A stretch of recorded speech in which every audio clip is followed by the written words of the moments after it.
नमस्कार, rice news में आपका स्वागत है। तो पेश है आज की अहम खबरें। बिहार पंचायत चुनाव को लेकर इस बार जनता में काफी हद तक जागरूकता आई है। ये बात राइस न्यूज के सर्वे के साथ ही कल हुए प्रथम चरण के चुनाव से भी साबित हो चुकी है। इस बार मतदाता अपने नुमाइंदों को सोच समझकर चुन रहे हैं।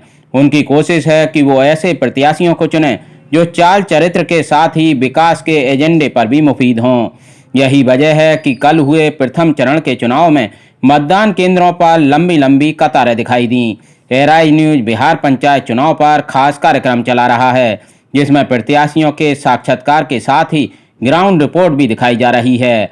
इसी क्रम में आज राइस न्यूज की टीम पहुंची नवादा की अंधरवारी पंचायत, जहां से विनोद कुमार उर्फ भोला राम मुखिया प्रत्याशी हैं। विनोद कुमार की छवि इलाके में एक ऐसे समाज सेवी की है जो हर सुख दुख में लोगों के साथ खड़े रहते हैं। विनोद कुमार कहते हैं कि अगर अंधरवारी पंचायत की जनता ने उन्हें मुखिया चुना तो वो पंचायत के विकास में जी जान लगा देंगे। नमस्कार, मैं आनंद कुमार पासवान जी जहाँ पर मौजूद है वो नवादा की रजौली प्रखंड के अंतर्गत अंधरवारी पंचायत के मुखिया प्रत्याशी विनोद राम उर्फ भोला जी हमारे साथ मौजूद है। तो आइए इनसे हम विस्तार रूप से सभी योजनाओं पर बात करेंगे और वर्तमान मुखिया द्वारा किस तरह विकास हो पाया इनका क्षेत्र में, उनके बारे में चर्चा करेंगे और इनका क्या प्राथमिकता रहेगा, हम इनसे विस्तार रूप से बात करेंगे। सर नमस्कार, राइस न्यूज़ में आपका स्वागत है। जी नमस्कार सर, आपका मेन उद्देश्य क्या है सर? आप इलेक्शन में मुखिया पद के लिए इलेक्शन में आने के लिए मेन उद्देश्य है विकास मुखी करने का और जनता के बीच जो प्रधान बनते हैं वो एक राजा प्रजा के हित में काम करे, वही राजा कहलाते हैं। हमारे पंचायत को बाखूबी निस्वार्थ भावना से और त्याग की भावना से रात दिन सेवा करने के लिए मैं संकल्प लिया हूँ कि हमारे यहाँ जो भी जनता अगर कोई बीमार पड़ते हैं उनको कहीं भी दिखाना पड़ेगा तो मैं खुद स्वतः जाकर उन्हें दिखाएंगे। और मैं मुखिया जब हमारी जनता के चयन करेंगे पंचायत के तो मैं सबसे पहला प्राथमिकता में दिया हूँ कि 2 एम्बुलेंस का व्यवस्था किया जाएगा। और वो 2 एम्बुलेंस जो होगी वो जितने भी पब्लिक अंधरवारी पंचायत में है सभी को मुफ्त में पटना हो रांची हो कहीं भी आने के लिए मुहैया कराई जाएगी। और 2 ड्राइवर का अनुकंपा पर पंचायत लेवल पर बहाल की जाएगी। और आपने जो बात की है स्वास्थ्य के लिए बात की है ना? जी स्वास्थ्य की बात की है। और स्वास्थ्य ज़िंदगी में इंसान को सबसे बहुत ज़रूरी है। इंसान अगर बचा लिया जाता है तो सबसे बड़ा महान काम है। नली गली योजना जो है ये तो मुखिया का करना कर्तव्य है, अनिवार्य है। ये तो सब सरकार की फंड है, लेकिन विशेष रूप से मैं ध्यान दूंगा स्वास्थ्य पर, शिक्षा पर, बेरोजगारी पर। और नौजवान साथियों से मैं अपील करूंगा कि हम तत्पर आप लोगों के साथ हैं और आपके इर्द गिर्द में ही बीच रह काम करूंगा। देखिए, आप अभी बात किया नली गली को लेकर, तो आपको जो वर्तमान मुखिया है, जो आपको पंचायत का वर्तमान मुखिया है, उनके द्वारा आपको पंचायत में किस तरह विकास हुआ? जब नली गली की बात की आप तो नली गली की जहाँ तक बात हुई तो विकास 7 नीचे योजना में जो हुई है विकास तो सरकार ने पैसा बहुत सारे दिए, लेकिन बहुत से ऐसे विभाग में काम हुआ है जो कि 5 साल के धरातल पर उतार के वो नुकसान कर दिए हैं। जो कि काम इतना धीमी गति से काम हुई है, इतना कमज़ोर काम हुई है। विकास तो किए हैं लेकिन कमज़ोर काम होने के कारण वो टच अगला जो मुखिया बनेगा वो टच कैसे करेंगे, उसको हो सके कि वो इस योजना को नाम चेंज करके बनाने की कोशिश करेंगे तभी वो बनेगा। इसलिए कि सारी योजना का लगता है कि धप्पा पहले बोलते थे हिंदी समाज में, पहले बोलते थे कि धप्पा लूटना, वही धप्पा लूटने का काम किया है। इसलिए कि हम सब मीडिया प्रभारी से मैं कहूँगा कि मैं किसी का निंदा करना नहीं चाहता हूँ, लेकिन जनता के बीच जाइएगा मीडिया प्रभारी जी तो आपको स्वतः पता चल जाएगा कि मुखिया जी कितना विकास हुआ, गंगा बहाए हैं या विराट का गंगा बहाए हैं। ये जो कोई सबसे बड़ी बात है कि यहाँ पर देखिए आप शोभा भी एक गाँव है और क्या बोलते हैं क्या बोलते हैं करहारा गांव है। दोनों गांव में लगता है कि मुखिया जी के फंड से मतलब कि पंचायती राज जो हुआ है लगता है वहाँ मतलब एक भी शुरुआत नहीं हुआ है। इतना गंदगी स्थिति गंदा स्थिति में जी रहे हैं लोग, जिसका वर्णन नहीं किया सकते हैं। 7 निश्चय योजना से आपके वार्ड नंबर कितना पड़ता है सर, जो क्षेत्र में जिस क्षेत्र में मैं पढ़ता हूँ वार्ड नंबर 4 और हमारे के यहाँ रुबैदा खातून अध्यक्ष थी और आरती कुमारी सचिव थी।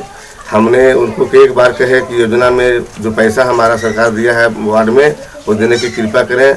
तो वो नकारते गए, हाँ ना करते करते समय पार कर दिए। मात्र 3,39,000 का मात्र फंड दिए, जो कि आज की डेट में रुबैदा खातिर आर्थिक कुमारी काम किए हैं, जो कि आज काम देखने के लायक योग्य है। एक प्रधानमंत्री जो कि उनका भी एक दिशा निर्देश था कि गरीब बेसहारों को मुफ्त में इलाज 5 लाख तक खर्च किया जा सकता था। तो आयुष्मान का क्या स्थिति आपके क्षेत्र में? आयुष्मान पर तो हमारे मुखिया जी तो इंटरेस्ट ही नहीं लिए। आज तक किसी भी पंचायत में, किसी भी वार्ड में ना किसी को जागरूकता किए कि आयुष्मान कार्ड बन रहा है या बनवाया जा रहा है, आप बनाइए। ना किसी को उत्साहित किए, ना तो किसी को बोले। और आज तक गरीब के पास आयुष्मान कार्ड लगभग नग्न है, नहीं के बराबर है, जो कि गरीब के लिए बहुत समझिए कि वो कीमती अमूल्य चीज़ था, जो मुखिया जी ने किसी का प्रोत्साहन नहीं दिए, ना किसी को बोले। देखिए, तो उनका 7 निश्चय योजना पर हम एक शौचालय की स्थिति है, जो कि बिहार सरकार के वो भी दिशा निर्देश था कि लोग गरीब गुरबा या तो जो भी व्यक्ति है शौच के लिए बाहर न जाए, सब लिए शौचालय की व्यवस्था की जाए। शौचालय की स्थिति क्या है आपको पंचायत में? शौचालय की स्थिति मुखिया द्वारा तो हम नहीं सुने थे कि करवाया गया है, लेकिन जीविका दीदी के द्वारा कुछ शौचालय बनाया गया है, जो कि अगर मान लिया जाए कि 100 घर की आबादी है, जीविका दीदी ने बनवाए हैं, तो लगभग 10 से 8 घर शौचालय का यूज कर रहे हैं। बाकी शौचालय तो नगन हो गए हैं। और मुखिया द्वारा जहाँ तक बात है, पारदर्शिता की बात जहाँ तक है, शौचालय के बात पर तो काम ही नहीं किए हैं, वो बिल्कुल नहीं किए हैं। 2016 से 2021 तक 5 साल तो मुखिया रहे, तो उसमें आपके क्षेत्र में प्रधानमंत्री आवास योजना की क्या स्थिति है? हमारे के यहाँ तो स्थिति जो बाढ़ की स्थिति बता रहे हैं या बरसात की स्थिति बता रहे हैं, तो हम लोग ऐसी जगह बसे हुए हैं कि जितना भी पानी पड़ जाए तो दिक्कत का सामना नहीं करना पड़ता है। लेकिन बहुत सारे पंचायत में ऐसे घर हैं जो कि इंदिरा आवास मिलना बहुत ज़रूरी था। अगर इंदिरा आवास में देर हो रहा था तो उसको क्या बोलते हैं, गौशाला के माध्यम से उस आदमी को अगर मुहैया करवाया जाता तो 2 रूम बना के बेचारा अपने घर को गुजर बसर कर सकता था। जो कि पर्सनल मनरेगा का मुखिया का मनरेगा मतलब योजना में गौशाला का जो प्रावधान है, वो मतलब कि इशू करने के लिए उसमें कोई एलिगेशन नहीं है। मुखिया केस करने से किसी भी गरीब व्यक्ति को भी गौशाला के रूप में मिल सकता था, जो कि 2 रूम बना करके स्वतः अपने परिवार साथ जीवन व्यतीत कर सकते थे। देखिए, एक आखिरी सवाल आपसे है कि अगर इस बार आपको अंदरवारी पंचायत की जनता आशीर्वाद दिया तो फिर आप विकास को किस ओर ले जाएंगे अपने पंचायत में? हम तो विकास की जहाँ तक बात है, मीडिया प्रभारी जी कहीं भी विकास करेंगे, जिस विश्व में भी विकास करेंगे, वहाँ के मुख्य लोगों से बात करेंगे, विचार करेंगे कि जो समाज के हित में जरूरी काम है उसमें अगर जितना भी सरकार का फंड लग जाए, हम उस पर ध्यान उतारेंगे। हर वार्ड बाई वार्ड हम जाकर समीक्षा करेंगे और पूछेंगे कि इस तरीके से योजना आया है, इस तरीके से काम आया है, आप लोग क्या चाहते हैं, जैसा चाहेंगे। आपने वोट हमें दिए हैं तो आपका मन चाहा काम होना चाहिए। मैं उनके पंचायत के जनता के मन के हिसाब से ही काम करेंगे, अपने मन के हिसाब से काम नहीं करेंगे। विनोद कुमार के विकास मंत्र को अंदरवारी पंचायत की जनता कितनी अहमियत देती है, ये तो आगामी पंचायत चुनाव में ही पता लगेगा। लेकिन उनकी सभाओं में उमड़ती भीड़ काफी कुछ बयां कर रही है। एआरआई न्यूज के लिए नवादा की अंदरवारी पंचायत से आनंद पासवान की रिपोर्ट।